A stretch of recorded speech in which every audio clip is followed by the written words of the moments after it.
BEd third semester के practical होने वाले हैं, उसको ध्यान में रखते हुए मैं हिंदी शिक्षण की गद्य की पाठ्य योजना आपके साथ शेयर कर रही हूँ, बता रही हूँ कि कैसे पढ़ाते हैं। इसके आधार पर आप अपने दूसरे मेथड का लेसन प्लान भी तैयार कर सकते हैं, उसको पढ़ाने की प्रैक्टिस कर सकते हैं। तो अब देखिए, जब आप प्रॉपर ड्रेसअप होकर जाएंगे, टीचिंग एड लेके जाएंगे, चौक डस्टर वगैरह लेके जाएंगे। जब आप प्रैक्टिकल लिए वहाँ खड़े होंगे तो बोर्ड में सब लेफ्ट साइड आप दिनांक लिखेंगे, बीच में विषय उपविषय, अगर आपके में प्रकरण है तो आप प्रकरण लिखेंगे। फिर राइट साइड में आप कक्षा वर्ग चक्र अवधि लिखेंगे और जो क्लास है वो लिखेंगे। और इसके बाद आप जो है, अब बाकी के स्टेप भी हैं, जैसे सामान्य उद्देश्य, विशिष्ट उद्देश्य, तो उसमें आपको परेशान नहीं होना है। सहायक सामग्री कॉपी में लिखा जाएगा लेकिन बोला नहीं जाएगा। अब आप जो पढ़ाना शुरू करेंगे वो प्रस्तावना प्रश्न से शुरू करेंगे। तो इसमें अगर आप कोई टीचिंग एड यूज कर रहे हैं तो जहां पर आप अगर पहले प्रश्न में यूज कर रहे हैं तो आप ब्रैकेट में लिखेंगे चित्र की ओर संकेत करते, फिर प्रश्न पूछेंगे प्रस्तुत चित्र किसका है, ये लिख लेंगे आप प्रश्न। इसी प्रकार से अगर कोई वस्तु दिखा रहे हैं, मॉडल दिखा रहे हैं, तो भी आप लिख लेंगे वस्तु प्रदर्शित करते हुए यह क्या है।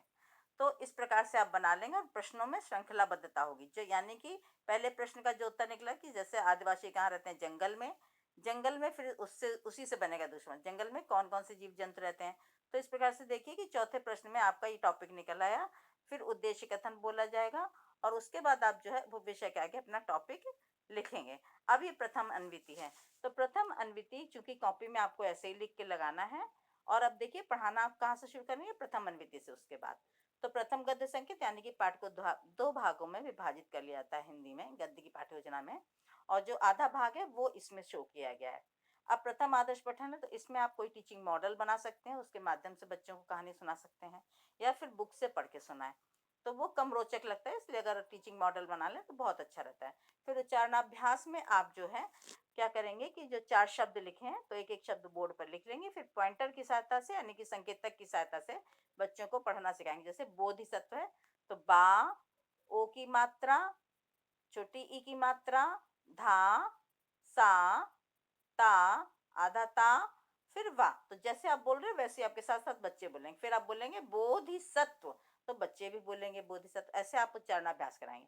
फिर इसके बाद मौन पठन का आदेश देंगे कि आप सब बुक निकाल करके मन में पढ़े। तो इसके लिए फोटो कॉपी करा के ले जा सकते हैं, बच्चों को दे सकते हैं, 4-5 बच्चों को।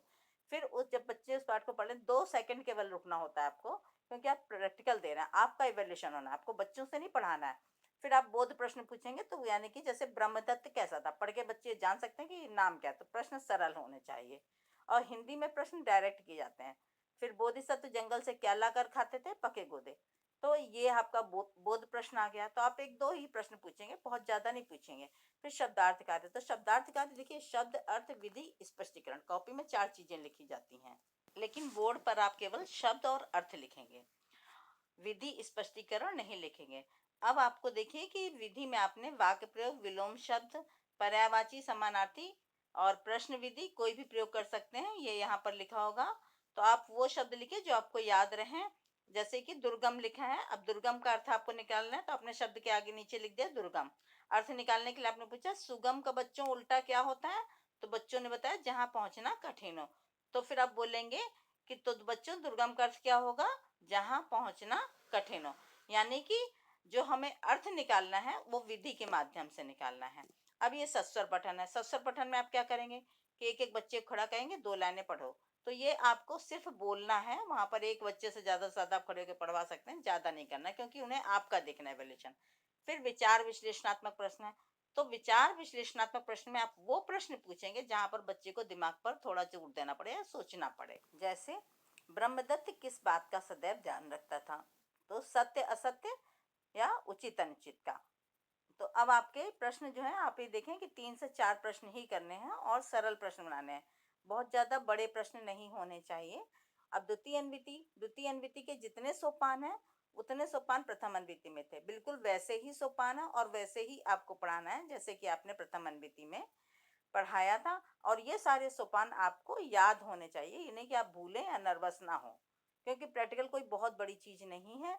और बोध प्रश्न आपके सरल होंगे। शब्दार्थ कार्य बिल्कुल वैसे ही करना है जैसे कि मैंने प्रथम अनविति में बताया है। सस्वर पठन, विचार विश्लेषणात्मक प्रश्न, तो 3 से 4 प्रश्न से अधिक आपको इसमें नहीं बनाना है। और अब आपका जो है श्यामपट कार्य आएगा। तो छात्र अध्यापक श्यामपट कार्य को विद्यार्थियों को अपने अभ्यास पुस्तिका में उतारने का आदेश देगी, स्वयं घूम कर कक्षा में निरीक्षण करेगी।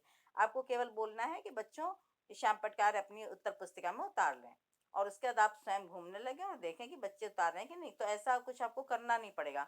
फिर आप पुनरावृत्ति प्रश्न करेंगे, ये पूरे पाठ से होंगे, लेकिन वो प्रश्न नहीं होंगे जो आप पहले पूछ चुके हैं। अब प्रदत्त कार्य में आप शब्दार्थ कार्य भी दे सकते हैं, या बच्चों को कहें कि आप इसका कल अर्थ लिख करके लाएंगे। तो इस प्रकार से आप पूरा लेसन प्लान पढ़ाएंगे। मेरे चैनल को लाइक और सब्सक्राइब अवश्य कर दें। तब तक कमेंट बॉक्स में कमेंट करके अवश्य बताएं कि जानकारी आपके लिए कितनी उपयोगी साबित हुई।